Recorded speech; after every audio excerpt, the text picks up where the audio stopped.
ओम श्री गणेशाय नमः। नमस्कार बंधुगण, आपण मानंकु समस्तंकु आपणक निजस्व चैनल ज्योतिष दर्पण को मु हार्दिक स्वागत करुछि। आसंतु जानिबा कोन कहूछि आज आपणक राशि आपणक दिन। तेबे चालंतु वीडियोटी आरंभ करिबा आजिर सुविचार सहित। बंधुगण, जेतेबेले आमर हृदय निजर भय को दूर करी आगकु बढ़िबा को निष्पत्ति लिए भाग्य तार द्वार खोलिबा को बाध्य हो जाए एवं प्रकृत विजय सेतेबेले मिलिताए जेतेबेले आमर मन पराजय को ग्रहण करने को मना कर तेबे आसंतु जानिबा आजिर पंचांग। आज हेउछि 22 नवेम्बर 2025 शनिवार, मार्गशीर मास शुक्ल पक्ष द्वितीया तिथि ज्येष्ठा नक्षत्र।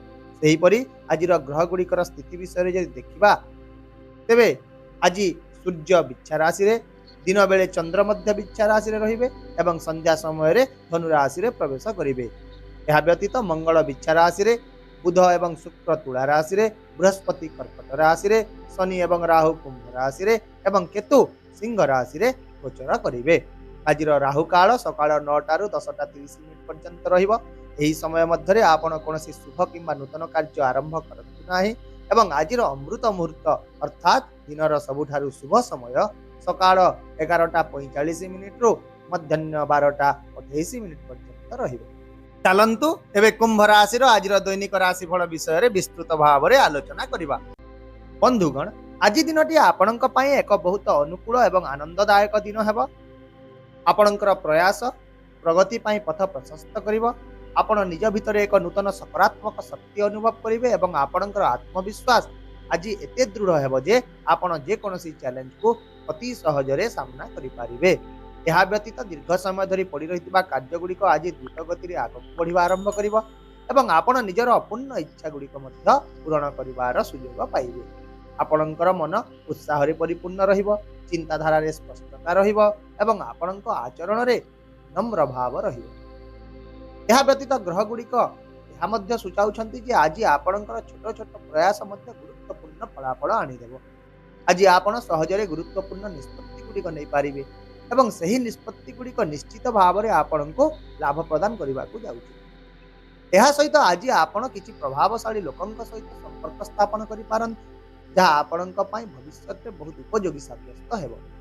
सेहीपरि आज कार्यक्षेत्र पई एक सम्मानजनक दिन हेबो। आपण निज उच्च पदस्थ अधिकारी मानक आरु प्रशंसा पाइबे। सेमाने आपणक काम रे खुशी हेबे एवं आपणकर प्रतिभा को चिन्हे आपण को बहुत प्रशंसा करिबे।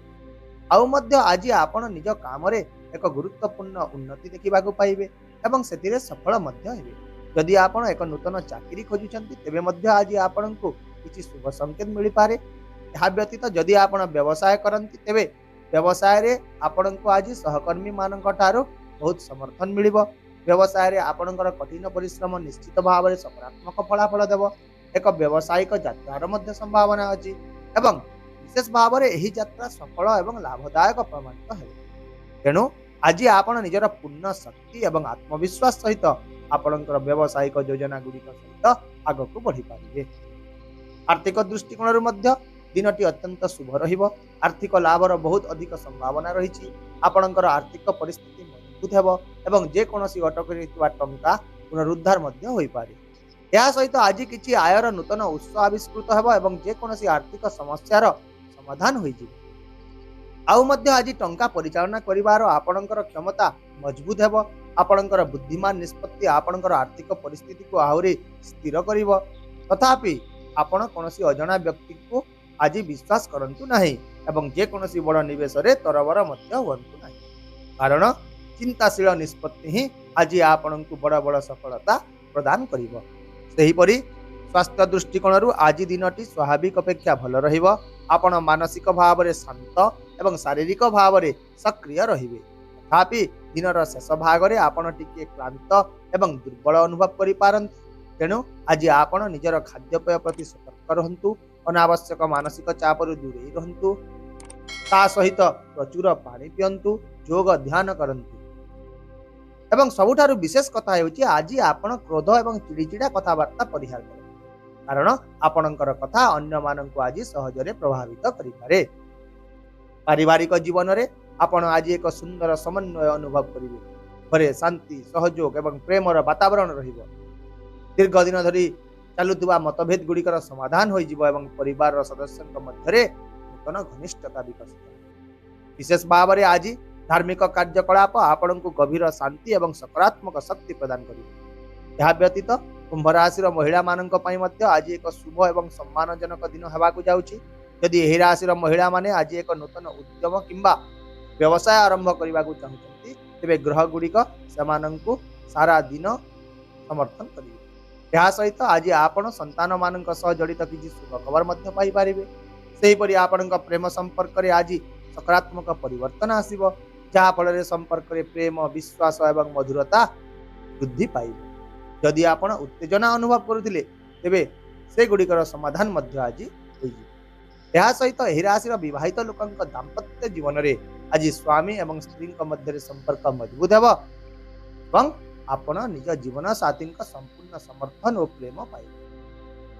ଏହିପରି ସାମଗ୍ରିକ ଭାବରେ ଆଜି ଦିନଟି ଆପଣଙ୍କ ପାଇଁ ପ୍ରଗତି, ସଫଳତା ଏବଂ ଇଚ୍ଛା ପୂରଣର ଦିନ ହେବ। ଆପଣଙ୍କର ପ୍ରୟାସ ଗୁଡ଼ିକ ନିଶ୍ଚିତ ଭାବରେ ଫଳ ଦେବ। ଆପଣଙ୍କ କଠିନ ପରିଶ୍ରମ, ଆତ୍ମବିଶ୍ୱାସ ଏବଂ ସଠିକ ଯୋଜନା ଆପଣଙ୍କର ପ୍ରଗତିରେ ପ୍ରମୁଖ ଭୂମିକା ଗ୍ରହଣ କରିବ। ତଥାପି ମଧ୍ୟ ଆଜି କିଛି ଚ୍ୟାଲେଞ୍ଜ ଗୁଡ଼ିକ ଆସିବ, କିନ୍ତୁ ଆପଣ ସେଗୁଡ଼ିକୁ ପରାସ୍ତ କରିବେ ଏବଂ ନିଜର ଲକ୍ଷ୍ୟ ହାସଲ କରିପାରିବେ। ତଥାପି କେବଳ ଆଜି ଆପଣ ନିଜର ଆଶାକୁ ସୀମିତ ରଖନ୍ତୁ ଏବଂ ନିଜର କର୍ମ ଓ କ୍ଷମତା ଉପରେ ବିଶ୍ୱାସ ରଖନ୍ତୁ। ଆପଣ ନିଶ୍ଚିତ ଭାବରେ ସଫଳତା ହାସଲ କରିବେ। ତେବେ ଆପଣଙ୍କ ପାଇଁ ଆଜିର ବିଶେଷ ପ୍ରତିକାର ହେଉଛି, ଆଜି ଆପଣ ଭଗବାନ ହନୁମାନଙ୍କୁ ପୂଜା କରନ୍ତୁ ଏବଂ ହନୁମାନ ଚାଳିଶା ପାଠ କରନ୍ତୁ, ଯାହାଫଳରେ ଆଜି ବାଧା ଗୁଡ଼ିକ ଦୂର ହେବା ସହ ଆପଣଙ୍କର ସଫଳତା ବହୁଗୁଣିତ ହେବ। ଆଶା କରୁଛି ଭିଡ଼ିଓଟିକୁ ଆପଣ ସକାରାତ୍ମକ ଚିନ୍ତାଧାରା ସହିତ ଗ୍ରହଣ କରିବେ ଏବଂ ଆପଣଙ୍କର ଦିନକୁ ଆହୁରି ସୁନ୍ଦର କରିବେ। ଯଦି ଆପଣଙ୍କୁ ଆମର ଏହି ଭିଡ଼ିଓଟି ପସନ୍ଦ ଆସିଲା, ତେବେ ଦୟାକରି ଭିଡ଼ିଓଟିକୁ ହାଇପ୍ କରନ୍ତୁ, ସେୟାର କରନ୍ତୁ ଏବଂ ଆପଣଙ୍କର ମୂଲ୍ୟବାନ ମତାମତ କମେଣ୍ଟ ବକ୍ସରେ ନିଶ୍ଚିତ ଭାବରେ ଜଣାନ୍ତୁ। ତା ସହିତ ଆମ ଚ୍ୟାନେଲକୁ ସବସ୍କ୍ରାଇବ୍ କରିବାକୁ ମଧ୍ୟ ଭୁଲନ୍ତୁ ନାହିଁ, କାରଣ ପ୍ରତ୍ୟେକ ଦିନ ଆମେ ଆପଣଙ୍କ ପାଇଁ ଆଣିଥାଉ ସଠିକ୍, ସହଜ ଏବଂ ନିର୍ଭରଯୋଗ୍ୟ ରାଶିଫଳ। ତେବେ ଆସନ୍ତାକାଲି ପୁଣି ଦେଖା ହେବା ଆଉ ଏକ ନୂତନ ରାଶିଫଳ ଭିଡ଼ିଓ ସହିତ। ସେ ପର୍ଯ୍ୟନ୍ତ ବିଦାୟ ଦିଅନ୍ତୁ। ନମସ୍କାର। ଜୟ ଜଗନ୍ନାଥ।